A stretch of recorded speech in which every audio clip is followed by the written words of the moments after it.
আসার জন্য। আমার ঢাকার বাইরে যাওয়ার কথা ছিল, আমি জানি না। তার আমন্ত্রণে এত স্নিগ্ধতা ছিল, আমন্ত্রণে এত আন্তরিকতা ছিল, আমন্ত্রণের মধ্যে একটা ভালোবাসা ছিল। সে কারণেই আমি তার কথা প্রকৃতপক্ষে বাধ্য হয়েছি। আমি কবিতাকে ভালোবাসি। দ্বিতীয় কারণ যেটা, সেটা হচ্ছে এই মানুষটির কোনো অহংকার নেই। আমি এই যে 2-3 বছর তার সাথে আছি বা আমার সাথে তিনি আছেন, এটা ভালোবাসাবাসী, অহংকারহীন ভালোবাসাবাসী। আমি তার মধ্যে কোনো অহংকার দেখিনি কখনো। যেটা আমি মনে প্রাণ ভালোবাসি, অহংকারহীন মানুষ সত্যিকার অর্থেই মানুষ। আর তৃতীয় যে কারণটা, সেটা হচ্ছে উনি ব্যবসা করেন, ব্যবসায়ী মানুষ। ব্যবসার সাথে সাহিত্যকে সম্পৃক্ত করার মানুষ বাংলাদেশে তৃতীয় কেউ আছে কিনা আমার জানা নেই। উনি ব্যবসাকে সাহিত্যের সাথে সম্পৃক্ত করতে পারছেন। এই 3টে কারণে আমি শিহাব রিফাত আলমকে ভালোবাসি। আর দ্বিতীয় কথা যেটাই, সেটা হলো যে তিনি কিছু, প্লিজ কথা বলবেন না প্লিজ,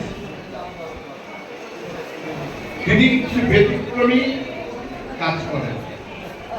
তার প্রত্যেকটা কাজই অত্যন্ত ব্যতিক্রম ধর্মী, যেটাকে প্রত্যেকটা মানুষ পছন্দ করে।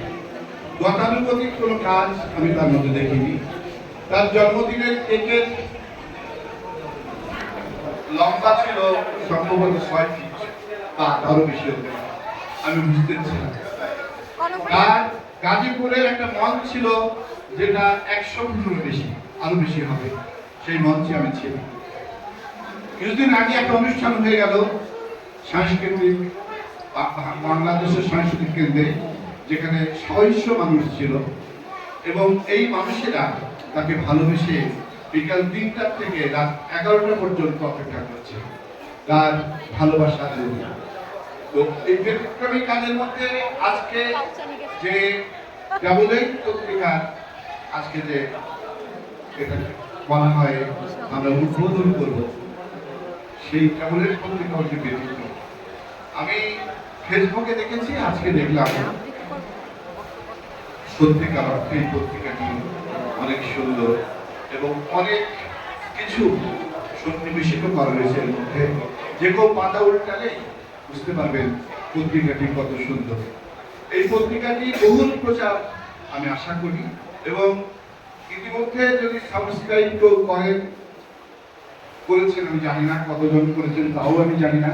তো আমি ব্যক্তিগতভাবে তার এই পত্রিকা, যতদিন আমি পৃথিবীতে থাকি ততদিন এই পত্রিকা আমি গ্রহণ করব, অর্থের বিনিময়ে যেটুকু তার মূল্য নির্ধারণ করা হয় এই কথা দিচ্ছি। আমি কবিতা লিখি, পথে ঘাটে লিখি, জাহাজে লিখি, সমুদ্রে লিখি, রিক্সায় লিখি। আমার অসংখ্য কবিতা, প্রায় 60টা কবিতা আমি প্লেনে বসেই লিখেছি। বাংলাদেশের অন্তত পক্ষে 200 জন আবৃত্তি শিল্পী আমার কবিতা কণ্ঠে নেয়। এখানেও 50 জন আবৃত্তি শিল্পীরা আছে যারা আমার কবিতা পড়ে। কবিতা লেখাই আমার কাজ এবং কবিতাকে আমি ভালোবাসি।